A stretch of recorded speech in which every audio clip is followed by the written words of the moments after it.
both mistaken. I am time grown old. I am the trickster's hoax. No weapon can pierce the life that's in you. No fire can burn it.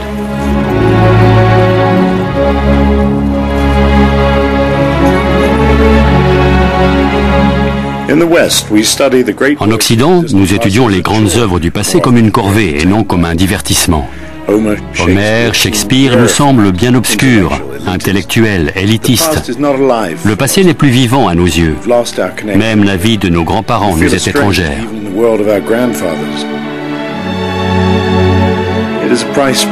Cette croyance que l'âge d'or est encore à venir est la rançon du progrès. À l'heure de l'informatique et des avancées scientifiques, le passé nous embarrasse. Notre ignorance et nos superstitions ridicules nous font rougir. Nous croyons qu'il en est de même partout et que cela ne saurait tarder. Paul William Roberts, voyageur et auteur prolifique, a écrit un best-seller sur l'Inde, Empire of the Soul, l'Empire de l'âme.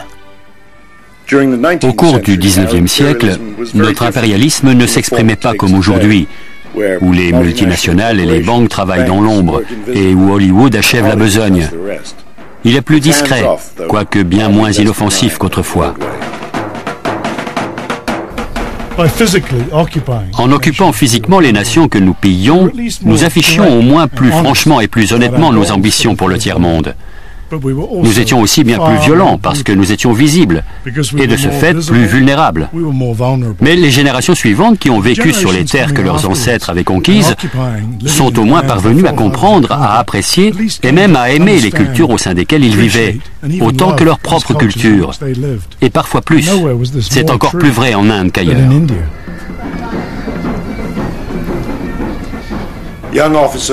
Les jeunes officiers ou fonctionnaires qui débarquaient pour la première fois sous les palmiers, au milieu des rizières ou dans la chaleur et la poussière d'une garnison en plein désert, étaient souvent avertis par un vétéran des Indes bien intentionné que s'ils voulaient comprendre l'essence même du pays, ils devaient lire le Mahabharata. Ce récit épique, le plus ancien du monde, dépasse avec ses 120 000 versets la Bible et toutes les pièces de Shakespeare réunies. C'est de loin l'œuvre la plus gigantesque du monde.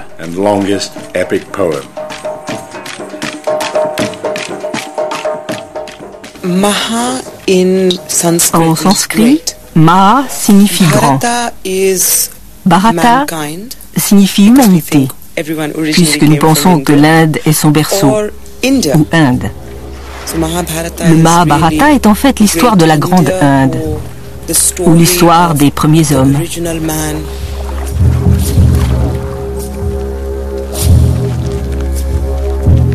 Cette histoire de la Grande Inde évoque deux groupes de cousins, les Pandavas, qui sont les 5 fils du défunt roi Pandu, et les Kauravas, qui sont les 100 fils du frère de Pandu, le roi aveugle Dhritarashtra. Ces derniers deviennent des rivaux acharnés et déclenchent une guerre pour la possession du royaume. La naissance des Kauravas est grotesque et démoniaque, tandis que les Pandavas ont été engendrés par les dieux et sont assistés tout au long du récit par des divinités et des prophètes, dont Vyasa, l'auteur du poème. What's your poem about? It's about you. Me? It's the story of your race, how your ancestors were born, how they grew up, how a vast war arose. It's the poetical history of mankind. If you listen carefully, at the end, you'll be someone else. Oh, I see. Duryodhana and all his brothers want to kill us. Ils grandissent ensemble, mais dès le départ, les Kauravas font preuve de méchanceté envers les Pandavas. Vers 18 ou 20 ans, leur rivalité s'intensifie et ils en viennent à se battre pour savoir qui aura la main de la belle princesse Draupadi. C'est Arjuna, l'un des Pandavas, qui l'emporte. Mais comme leur mère dit « partagez-la entre vous 5 », Draupadi devient l'épouse des 5 Pandavas. We will marry her. All 5 of us. En Inde, nous croyons que les 5 Pandavas sont les 5 sens. Nous disons joliment que si les 5 Pandavas étaient les 5 doigts d'une main, Draupadi en serait la paume. C'est de là que le poing tire sa force. Sans la paume, les 5 doigts ne peuvent être unis.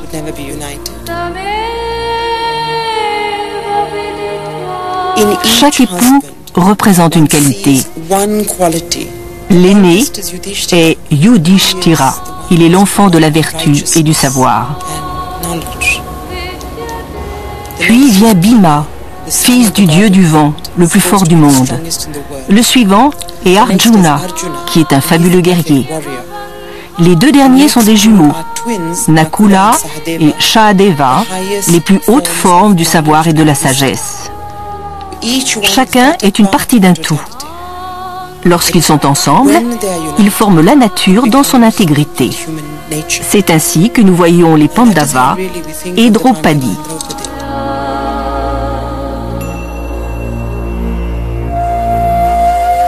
Le Mahabharata n'est pas qu'un poème sur une époque.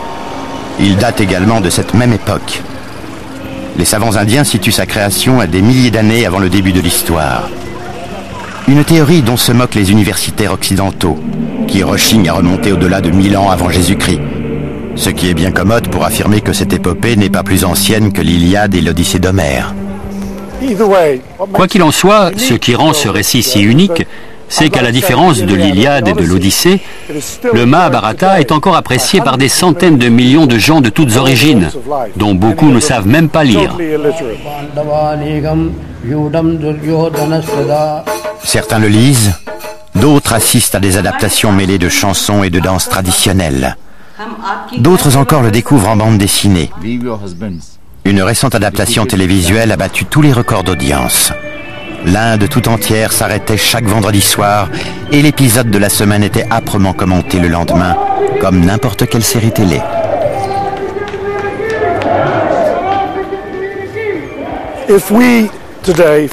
Si nous nous sentons totalement déconnectés du monde qu'ont connu nos grands-parents, un hindou, né 2000 ans avant notre ère, ne serait lui pas du tout perdu dans l'Inde moderne.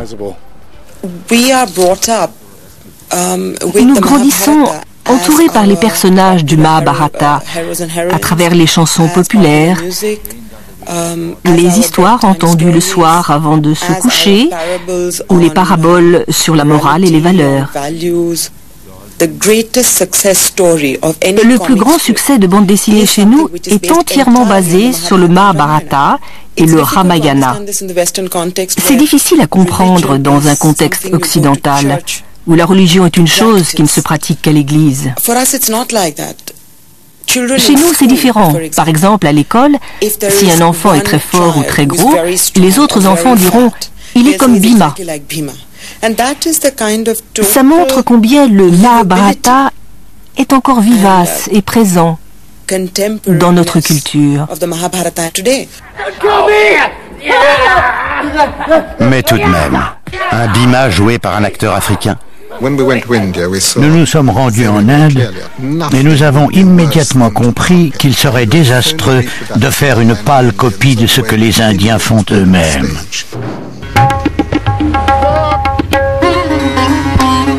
Peter Brook décide de mettre en scène le Mahabharata avec des acteurs du monde entier pour rendre cette épopée accessible à un public international. J'ai souvent demandé à Peter, lorsque nous discutions, pourquoi il avait choisi une équipe internationale. Et il m'a répondu, entre autres choses, que si un petit groupe de races, de couleurs et de pays différents parvenait à créer quelque chose d'harmonieux, le monde avait encore une chance.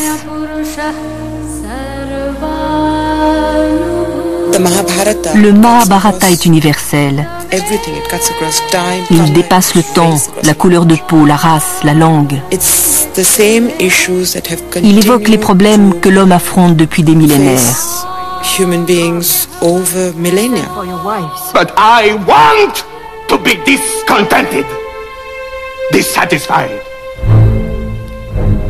La malveillance des Kauravas et de leur chef Duryodhana atteint un sommet lorsqu'il piège l'aîné des Pandavas, Yudhishthira, qui dirige le pays.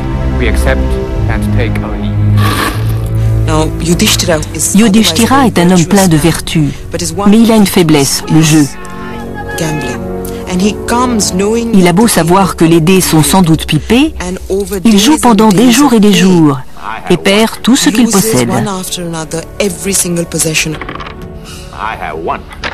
Jusqu'à ce qu'il ne lui reste plus que lui et les siens.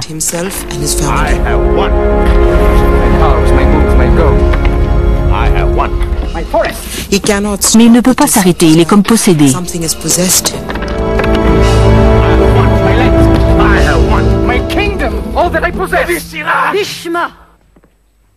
Il joue et perd chacun de ses frères. Et puis il se perd à son tour et il dit « Je n'ai plus rien ». Alors, Duryodhana, qui voulait Draupadi depuis le début, lui répond « Joue donc Draupadi ».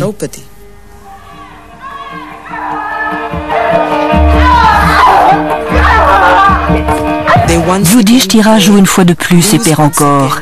Les 5 frères sont alors exilés dans la forêt pendant 12 années dans un endroit où nul ne les trouvera.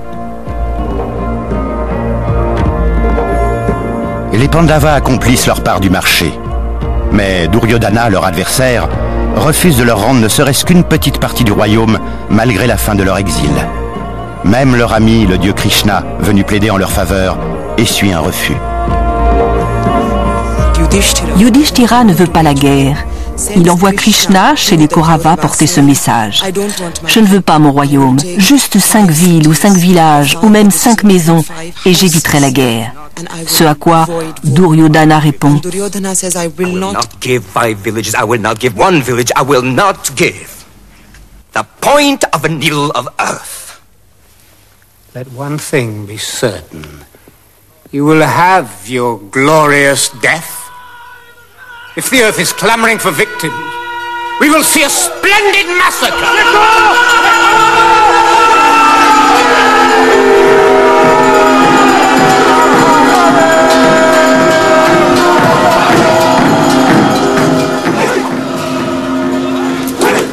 Le Mahabharata, c'est l'histoire d'une guerre, d'un conflit majeur à une époque clé.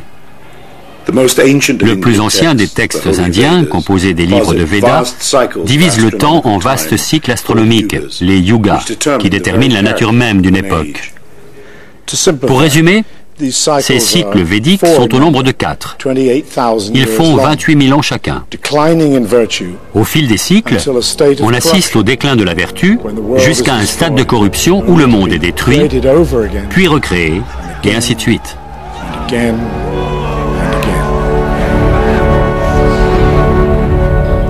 Nous sommes aujourd'hui dans le 4e et dernier cycle, appelé Kali Yuga, là où les choses dégénèrent et où les gens sont les plus méchants.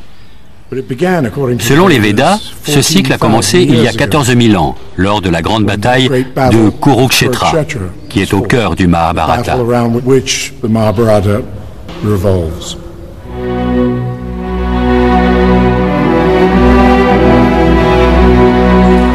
Cette époque a-t-elle vraiment existé? Et cette bataille a-t-elle eu lieu? Quand? Les brahmanes qui la situent bien avant la naissance de l'histoire sont-ils si farfelus que ça? Il est courant de considérer l'Égypte comme le berceau de la civilisation qui a duré le plus longtemps. C'est une vision héritée des Grecs et des Romains, pour qui le monde se limitait à la Méditerranée.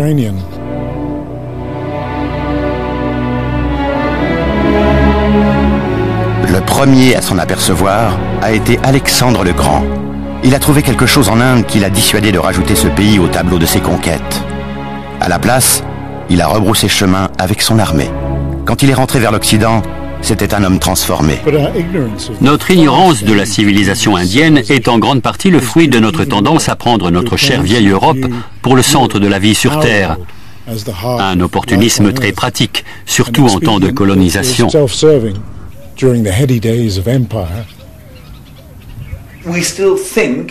Nous continuons de penser que les autres civilisations étaient mineures. C'est sans doute pour cela que nous avons du mal à accepter que le subcontinent indien a développé quelque chose qui est probablement plus important que toutes les autres civilisations. Michael Janssen est l'un des rares chercheurs occidentaux à s'intéresser à un site qui, lorsqu'il aura été complètement exploré, nous obligera à réécrire l'histoire. Cet endroit a été découvert par hasard, au début des années 1920, par des savants britanniques qui cherchaient des traces du passage d'Alexandre le Grand. Mais la découverte est étouffée par une autre trouvaille spectaculaire, celle de la tombe de Toutankhamon, en Égypte. En comparaison, les vestiges indiens paraissent rudimentaires et inintéressants. Personne n'y prête attention. Ce n'était pas assez sensationnel. La civilisation de la vallée de l'Indus n'a révélé aucun trésor. Alors, est-ce une découverte exceptionnelle? Bien entendu, le nord-ouest de l'Inde a été peuplé très tôt.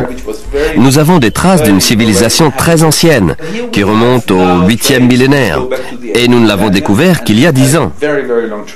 C'est une chose qui devrait être plus largement diffusée auprès du grand public.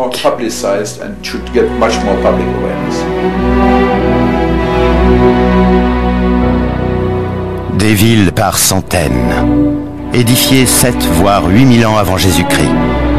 Des millénaires avant l'Égypte ou la Mésopotamie, avec lesquels notre histoire commence. Bien avant que le premier pharaon unifie l'Égypte, une grande civilisation prospérait dans le système de la vallée de l'Indus, composée de l'Indus bien sûr, et de l'immense fleuve Sarasvati, aujourd'hui disparu. L'un des centres de cette civilisation était Mohenjo-Daro, aujourd'hui le plus vaste site archéologique du monde. Le site de Mohenjo-Daro comptait facilement entre 70 et 80 000 habitants. Il s'étendait sur plus d'1 million de kilomètres carrés dans le nord-ouest de l'Inde. Et c'était la plus grande civilisation du 3e millénaire, plus grande que celle de Mésopotamie ou même d'Égypte.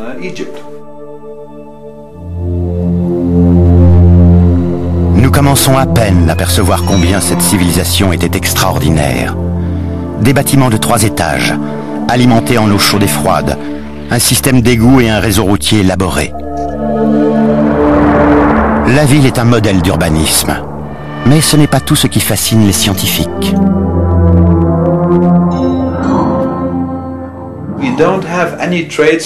Il n'y a aucune trace de pouvoir absolu, qu'il soit profane ou religieux, comme nous en trouvons en Égypte, où Pharaon est un dieu vivant qui dirige son royaume terrestre.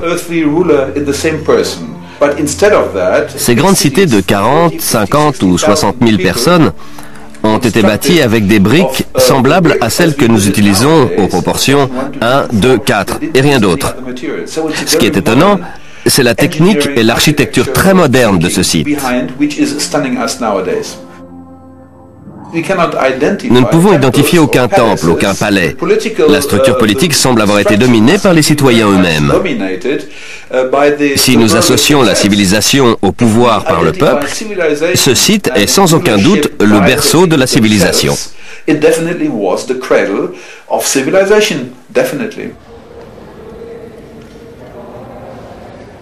Au cours des dernières années de l'Empire britannique, on a découvert des éléments qui indiqueraient que cette civilisation inconnue se serait brusquement éteinte vers 1500 avant Jésus-Christ. La découverte de dizaines de squelettes, enterrés ensemble, conduisit cet homme, Sir Mortimer Wheeler, à penser qu'un massacre avait anéanti la cité de Mohenjo-Daro et que toute la civilisation de l'Indus avait été violemment écrasée par des envahisseurs supérieurs. Les Aryens. Wheeler était un général britannique envoyé en Inde pour diriger le bureau archéologique des Indes. Peut-être est-ce son expérience de militaire de l'Empire qui l'a conduit à penser que les Aryens, un peuple à peau claire venant d'Occident avec des chevaux et des chars, avaient réduit à néant la civilisation de la vallée de l'Indus, ne laissant, selon ses mots, rien d'autre que son nom.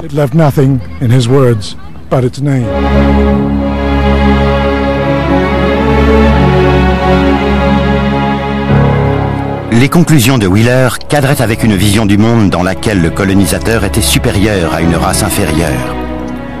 Depuis cette époque, des générations d'historiens croient que ces Indo-Aryens ont conquis puis détruit la civilisation de l'Indus, repoussé les races plus faibles à la peau foncée vers le cœur de l'Inde, créé une nouvelle civilisation et, bien entendu, rédigé le texte des Védas et le Mahabharata.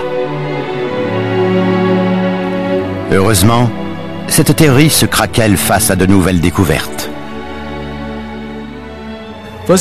La première chose, c'est qu'on a découvert que le plus grand fleuve des temps védiques, le Saraswati, s'était asséché vers l'an 2000 avant Jésus-Christ. Or, la théorie de l'invasion aryenne situe l'arrivée des Aryens vers 1500 avant Jésus-Christ. Le fleuve étant déjà asséché depuis 500 ans, comment aurait-il pu en faire l'éloge dans le Mahabharata?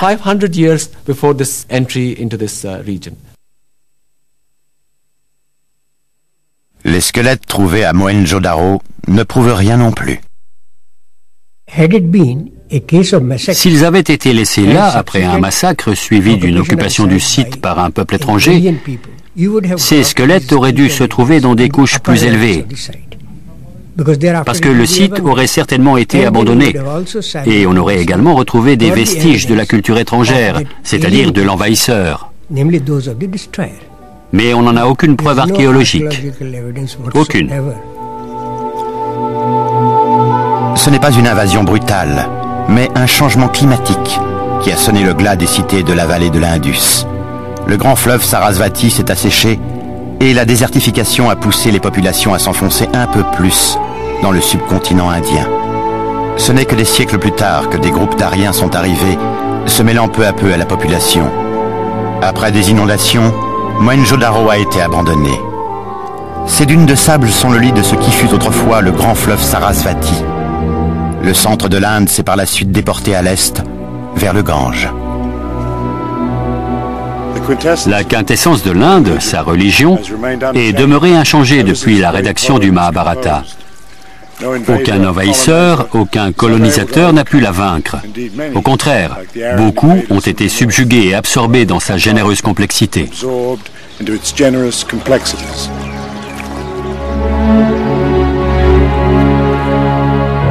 Les Juifs sont installés ici depuis l'époque du roi Salomon. L'Inde se distingue en étant le seul pays au monde où ils n'ont jamais été persécutés. Presque toutes les religions existantes sont représentées souvent en nombre, comme l'islam. Les chrétiens se comptent par millions. L'hindouisme a engendré des mouvements réformistes comme le bouddhisme, qui est devenu une religion majeure à part entière. Mais l'âme indienne n'a jamais été conquise. Les Védas et le Mahabharata sont issus d'une ancienne et solide civilisation dont nous commençons à peine à entrevoir la portée.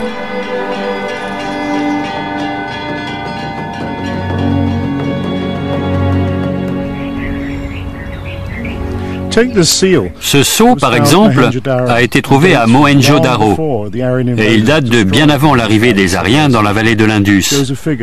Il représente un personnage assis dans la posture méditative du lotus. Une preuve simple mais concluante que la quête de spiritualité n'a jamais cessé en Inde depuis des temps très anciens. De nouvelles découvertes nous font sans cesse réviser nos anciennes chronologies.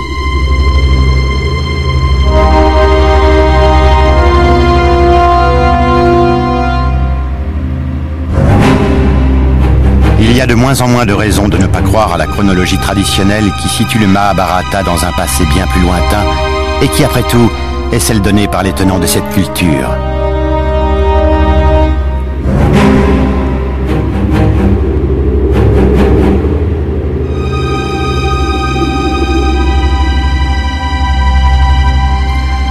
La guerre que le poème raconte serait plus ancienne que celle de Troie, relatée dans l'Iliade.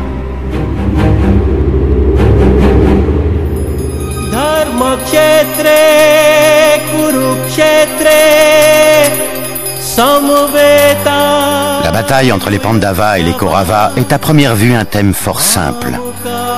Ce qui le rend fascinant, c'est que les multiples intérêts personnels, les conflits et les casse-têtes éthiques qu'il décrit sont comme une famille qui se déchire, comme un homme exposant son âme à tous les regards. Mais le plus important, c'est que cette histoire exprime la base de la pensée et de la philosophie religieuse indienne. Le courant philosophique de l'hindouisme s'est développé à peu près au même moment que les fondements du Mahabharata. Au fil du temps, l'histoire, la religion, la philosophie et le conte moral se sont mêlés pour ne former qu'un seul récit. L'hindouisme ne tire pas son essence de la croyance en un Dieu unique, comme le christianisme et l'islam. Ils se fondent sur l'absence de toute existence autre que ce Dieu unique. Dieu n'est pas seulement en tout être et toute chose, il est littéralement tout. Car, questionne le Mahabharata, la goutte de pluie est-elle différente du vaste océan dans lequel elle tombe et disparaît?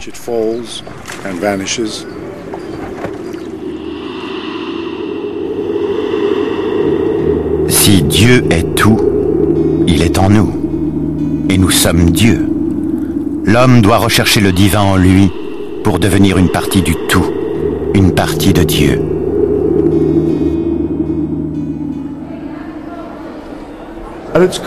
Au fond, pour nos yeux d'occidentaux, c'est plus une philosophie qu'une religion.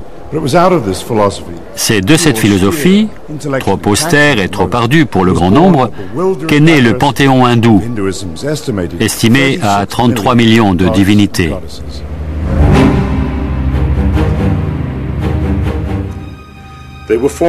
Ces divinités ont été créées pour les gens simples, de la même manière que les faiseurs de mythes chrétiens se sont sentis obligés de placer Jésus à côté du Dieu unique, de faire de Marie la déesse mère, de créer une multitude de saints.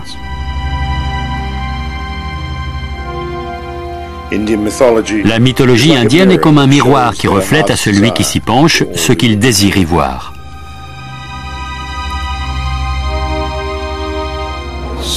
Un hindou priant dans son temple vous dira sûrement « Vous êtes un adepte de ce Jésus? Vous avez apporté son icône?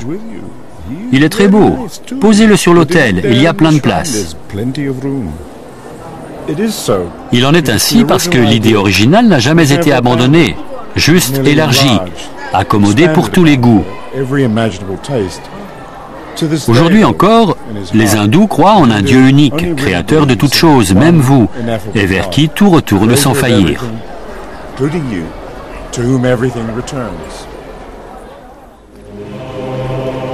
Ce n'est pas un Père qui serait aux cieux, mais un Dieu en nous, partout, dans tout. Parfois, cet être suprême est appelé Paramatman. Param signifie suprême, Atman signifie âme, l'âme suprême.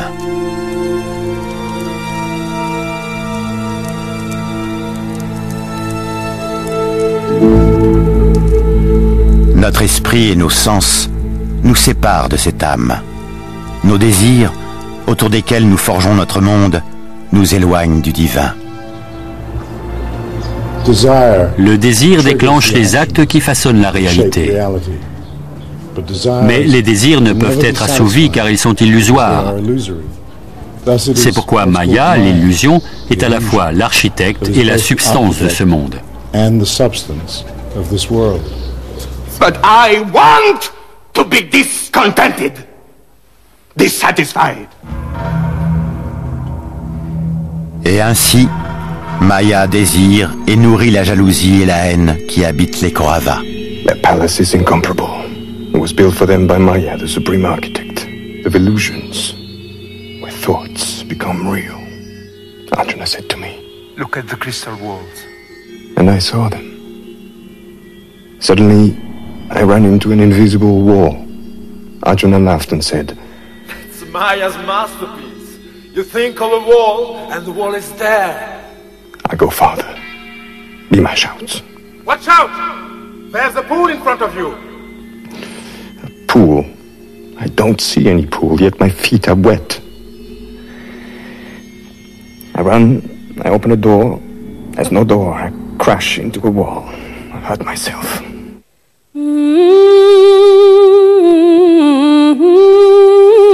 En poursuivant ce que nous désirons, ce que nous faisons pour capturer cette illusion provoque la renaissance sans fin de l'âme, vie après vie. C'est une grande roue où se succèdent sans fin la naissance, la mort et la renaissance.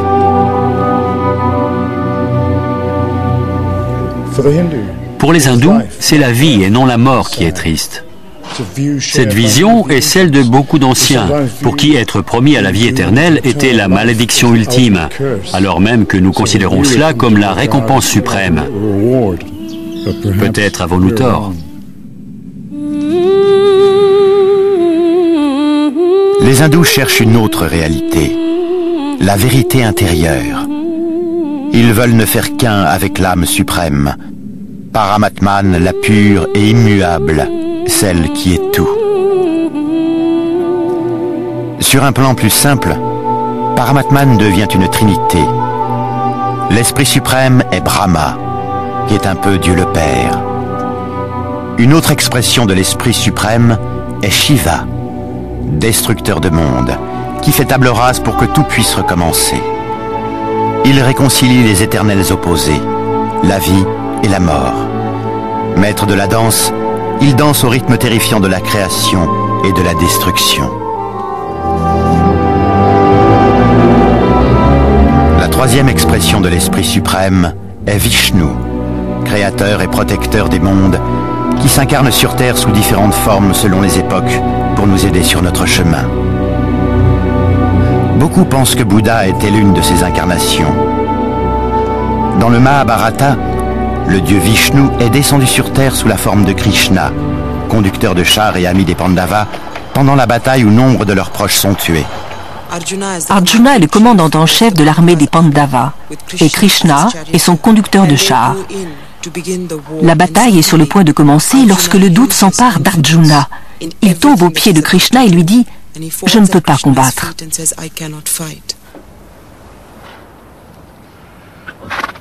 Krishna, my legs grow weak. My mouth is dry, my body trembles. My bow slips from my hand. Uncle, cousins, nephews, and Drona, my teacher, they are all there. I can't bring death to my own family.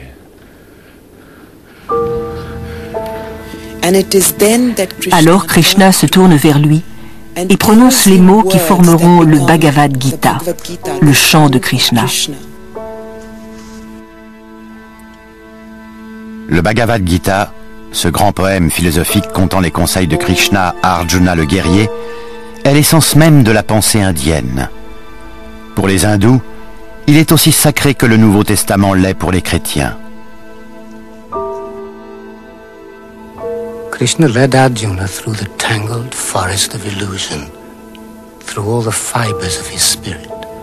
He showed him the deepest movements of his being, and his true battlefield, where you need neither warriors nor arrows, where each man must fight alone. He taught him how the world unfolds. He spoke for a long time, very long time, between the two armies preparing to destroy themselves. Le Bhagavad Gita est l'essence de tout ce qui compose l'hindouisme. Il révèle à Arjuna quels sont les actes et les pensées justes. L'action parfaite, appelée Dharma, est la raison d'être du Mahabharata. Vyasa, why are you inventing this poem? So as to engrave Dharma in the hearts of men. Le Dharma est la grande invention originale de la pensée indienne.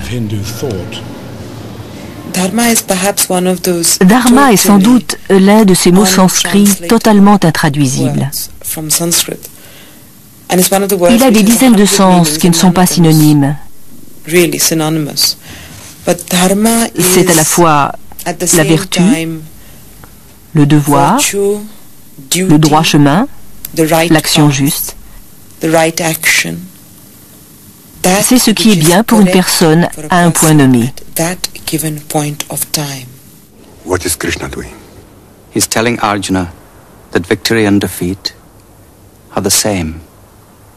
He's urging him to act, but not to reflect on the fruit of the act. He says to him, seek detachment. Fight without desire. You say, forget desire, seek detachment.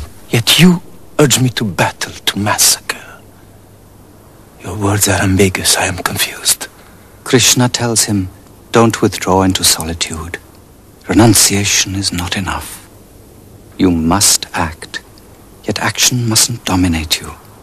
In the heart of action, you must remain free from all attachment. You must learn to see with the same eye a mound of earth and a heap of gold, a cow and a sage, a dog and the man who eats the dog. There's another intelligence beyond the mind. Le dharma dépasse les notions de charité ou de bonne action. Selon sa loi, il faut agir pour son âme, quelles que soient les exigences de ce monde. Le dharma, selon notre vision occidentale de l'hindouisme, laisse peu de place au libre arbitre. Il lie l'homme à une roue de la destinée, à un cycle de réincarnation qui se perpétue sans cesse. Le dharma offre une échappatoire aux réincarnations. C'est le chemin qui quitte ce monde d'illusions pour rejoindre la vérité essentielle, qui est la quête de l'hindouisme. Le Bhagavad Gita illustre la portée immense des Védas. Le Veda, le savoir, a toujours existé. Il est Ajam et Aveyam. Il n'a jamais eu de commencement et il ne décline pas avec le temps. Celui qui s'est imprégné de l'esprit de cette formidable éternité, aucune mort ne peut l'atteindre. Il est également inoffensif pour les autres. Si un occidental cherchait en quoi le Bhagavad Gita est un livre saint, où devrait-il regarder ?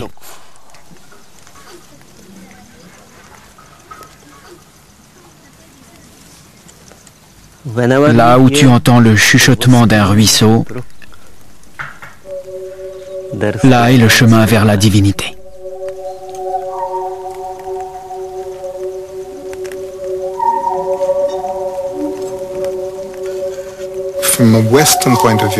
Pour un occidental, il est impensable de faire cohabiter le sort, le destin et le libre arbitre.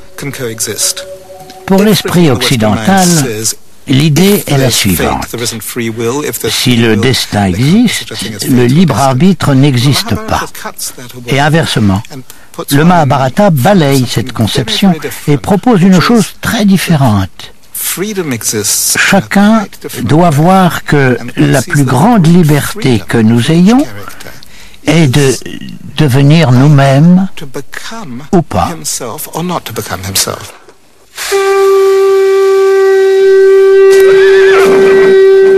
C'est avec ce détachement qu'Arjuna peut sonner le combat, malgré les horreurs du combat à venir.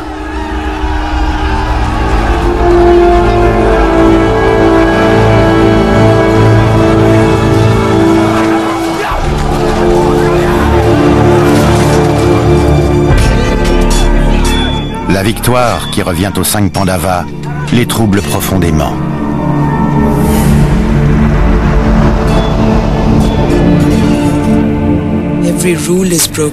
Toutes les règles ont été bafouées, toutes les valeurs détruites.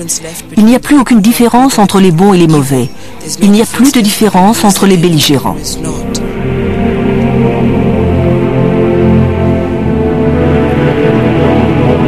Personne ne parvient à calmer le sentiment d'immoralité qui habite Yudhishthira, à présent roi. En fin de compte, les Pandavas décident qu'il est temps pour eux de quitter ce monde. Ils partent vers le nord, à pied, pour le grand voyage, à la recherche du paradis. L'un après l'autre, ils tombent dans l'abîme et périssent. Jusqu'à ce qu'il ne reste que Yudhishthira, qu'un chien fidèle a suivi tout le chemin. Who has come as far as this? Who are you? I am Yudhishthira. I am looking for the gate of paradise. You have proved yourself to be the best of kings. Leave this dog and enter. I can't leave this dog. Why? He's followed me ever since I left the city. Paradise isn't open to dogs. Leave this dog. Abandon a creature who loves me, who's alone and defenseless. I can't. C'est le bon chemin. Le chien est son père, le dieu Dharma, venu tester sa vertu. Une autre épreuve l'attend au paradis, où il retrouve ses ennemis, les Kauravas, qui rient de lui. Ses frères sont en enfer. C'est donc là que Yudhishthira choisit de se rendre lui aussi. I will stay here, forever, with my family. Mais c'était sa dernière épreuve, sa dernière illusion. You've known neither paradise nor hell. Here there is no happiness, no punishment, no family, no enemies. Rise in tranquility. Here words end like thought. This was your last illusion.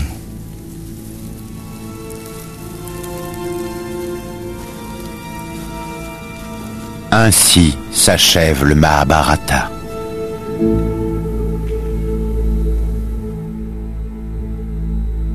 Parmi les nombreuses dimensions du poème, il y a également celle-ci. Il parle de chacun de nous.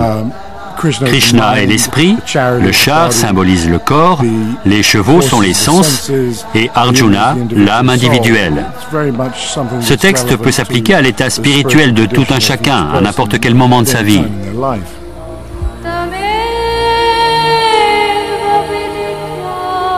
So they died without children, all of them. But you told me, this poem tells the story of your race. Am I born from a dead race? Look at this woman. Krishna saved the life of this child because his blood is the blood of Arjuna, his friend. And centuries will go by. And you will come from this woman.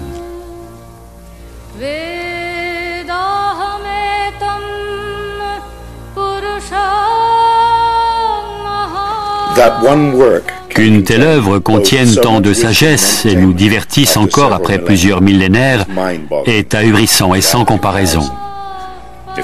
Quand bien même l'Iliade contiendrait le Nouveau Testament et serait aussi populaire qu'il y a 2000 ans, elle ne concurrencerait pas le poème attribué au poète Vyasa.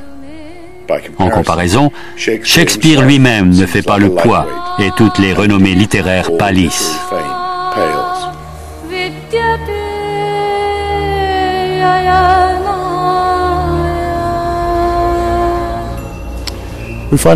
Nous avons du mal à croire qu'un texte aussi magnifique soit l'héritage d'une époque située bien avant l'histoire. En Occident, nos savants ont cherché le berceau de la civilisation plus près de chez nous. L'Inde n'était qu'une quantité négligeable.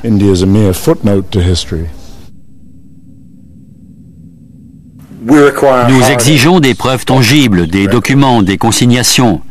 À la différence de l'Égypte et de la Mésopotamie où tout perdure, le climat de l'Inde est l'assurance que rien, pas même les sculptures sur pierre les plus solides, ne durera beaucoup plus qu'un millénaire.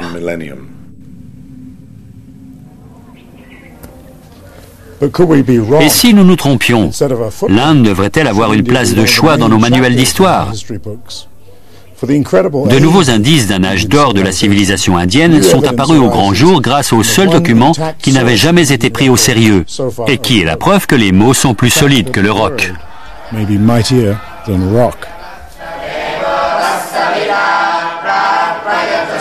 D'innombrables générations se sont transmises ce grand poème avant qu'il soit rédigé. Grâce à un exercice complexe, ces versets étaient mémorisés avec une précision troublante.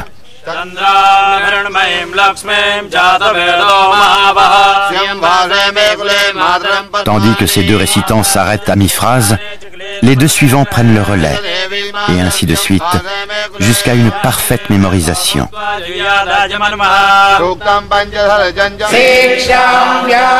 Les mots sont chantés, en rime et en rythme.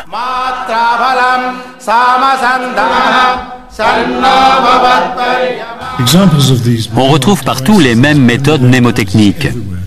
Les Védas en sanskrit ont une métrique, un rythme si précis que l'on sait immédiatement quand on a commis une erreur.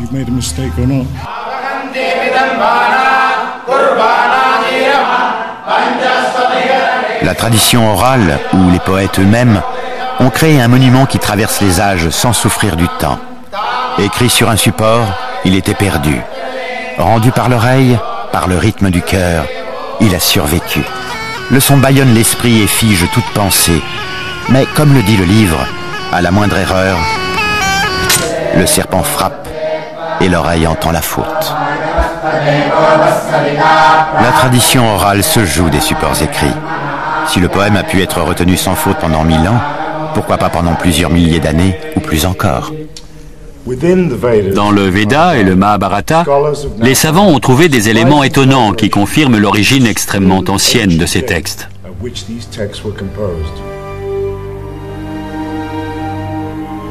Les deux textes mentionnent en effet la position des étoiles et la carte du ciel.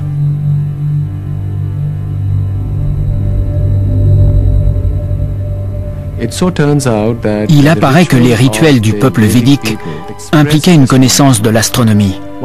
Quand on analyse ces connaissances, on réalise que l'observation du ciel était une tradition très vivante et précise.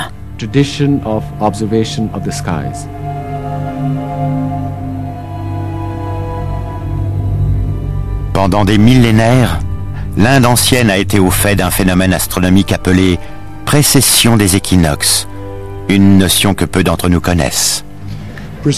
La précession n'est pas simple à expliquer, mais essayons. Prenons cette toupie. Imaginez que c'est la Terre qui tourne autour de son axe, ce qui donne naissance au jour et à la nuit. Mais regardez comment sa base oscille. Cette oscillation de l'axe de la Terre décrit un cercle sur 26 000 ans. Pour un observateur terrien, cela donne l'impression que les étoiles et les constellations se déplacent dans le ciel. Visibles derrière le soleil levant, ces constellations changent par période d'un peu plus de 2000 ans. Nous les nommons Poissons, Bélier, Taureau.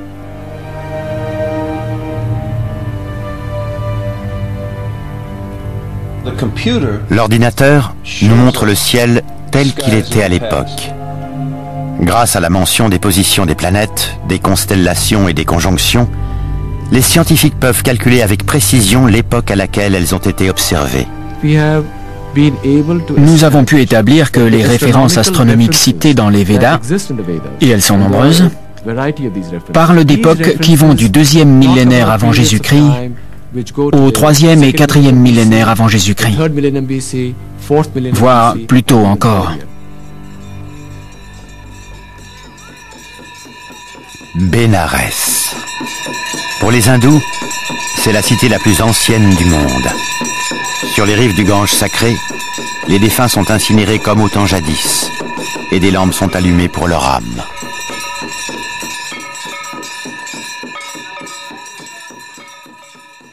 Si le Mahabharata a un message à délivrer, c'est que l'homme devrait se concentrer sur la quête de la paix intérieure et du bonheur véritable, qui n'est pas de ce monde. Il est intéressant de voir à quel point ce poème embrasse l'essence de la pensée indienne. L'indifférence face à la possession matérielle dont font preuve tant de gens ici, et qui est presque un crime aux yeux des Occidentaux, prend racine dans la certitude absolue que ce que l'on gagne dans ce monde est perdu dès que le corps est devenu cendre et s'est évaporé en fumée. Alors, pourquoi se préoccuper autant des choses éphémères ? Le secret est peut-être dans la pauvreté, mais il est aussi dans la seule richesse que l'on emporte avec soi après la mort.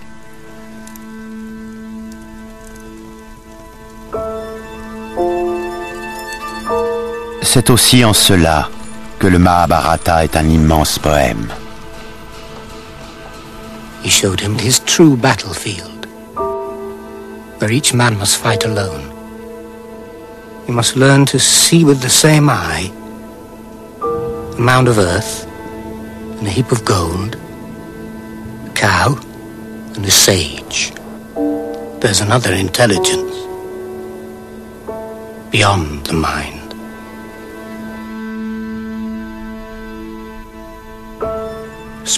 La science spirituelle, cette technique de réalisation et de libération personnelle très précise, fait partie de la société indienne depuis son origine.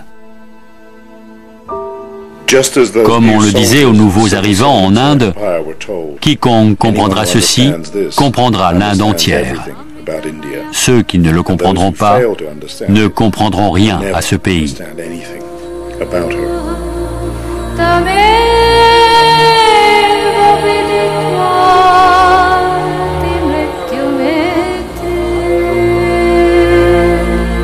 Naamnyah